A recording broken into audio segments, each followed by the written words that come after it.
Siguiente tema, sucesiones aritméticas. Entonces, una sucesión es un conjunto de números que están ordenados de cierta manera, es decir, siguen una cierta regla en particular o siguen un patrón, ¿sí?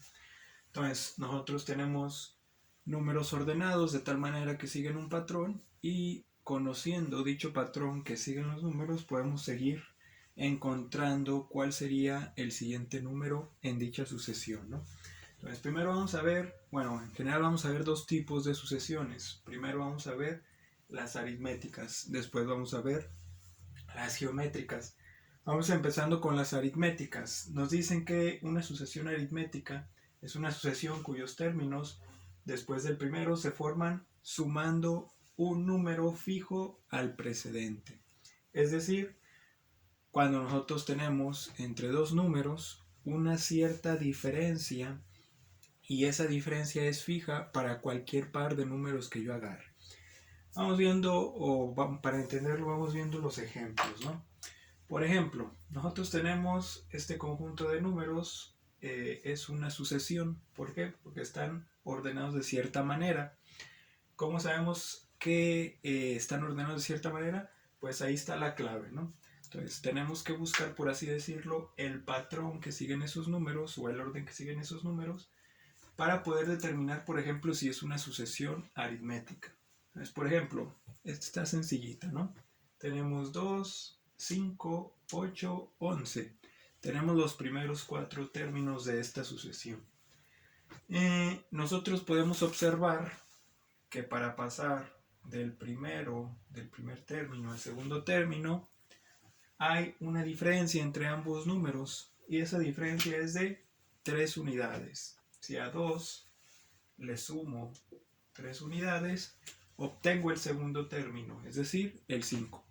Si yo hago lo mismo con el segundo y el tercer término, es decir, al segundo término le sumo las mismas 3 unidades, obtengo el tercer número. A 5 más 3 es igual a 8. Y si me voy con el último término que conozco, igual, ¿no? 8 más 3 es igual a 11. Entonces podemos comprobar que esta sucesión sigue un cierto patrón. ¿Cuál es ese patrón? Hay que sumarle 3 unidades a mi número anterior para obtener el siguiente término de la sucesión.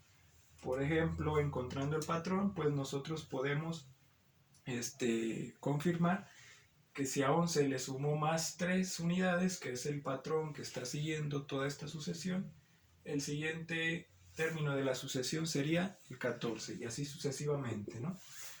Entonces, cuando yo, aquí me dice la definición de una sucesión aritmética, dice cuyos términos después del primero se forman sumando, aquí está la clave, ¿no? Sucesiones aritméticas es cuando yo le estoy sumando un número, ¿sí?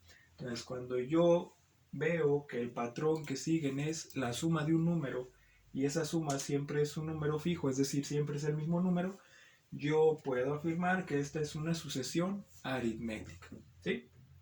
Ojo con el ejemplo 2. Tengo 10, 4, menos 2, menos 8. Esta también es una sucesión aritmética. Pero ojo, ¿qué pasa del primero al segundo término? De 10 baja a 4. ¿Qué es lo que pasó ahí? En realidad yo le estoy restando menos 6 unidades, ¿sí? Podría decirse que le estoy restando menos 6 unidades o viéndolo de otra manera podría decirse que le estoy sumando un número negativo, ¿sí? Es lo mismo. Podemos decir o suponer que sumar o restar un número prácticamente es lo mismo. Ya sea que se sume o ya sea que se reste, la sucesión va a ser aritmética. Siempre y cuando la diferencia que hay entre los dos números siempre sea la misma para cualquiera dos números que yo agarre de manera consecutiva, ¿sí? Por ejemplo, continuamos. 4 para llegar a menos 2, ¿qué le tengo que hacer? Le tengo que restar 6 o sumar un menos 6. 4 menos 6 es igual a menos 2. Y lo mismo para el último término que me dan aquí. ¿Cuál seguiría? Si a menos 8 le quitamos 6, menos 8 menos 6, tendría menos 14 y así sucesivamente, ¿sí? Entonces, ya sea que la diferencia sea positiva o negativa, pero siempre y cuando sea constante esa diferencia entre dos números, ojo, consecutivos. Yo no puedo agarrar el 10 y el menos 2, es decir, el 10 y el que está a su lado, el 4. El 4 y el que está a su lado, el menos 2. Es decir, consecutivos, que estén juntos, ¿sí? Entonces, ya sea positivo o negativo, la diferencia que yo tenga, siempre se considera una sucesión aritmética, esto de aquí, ¿va?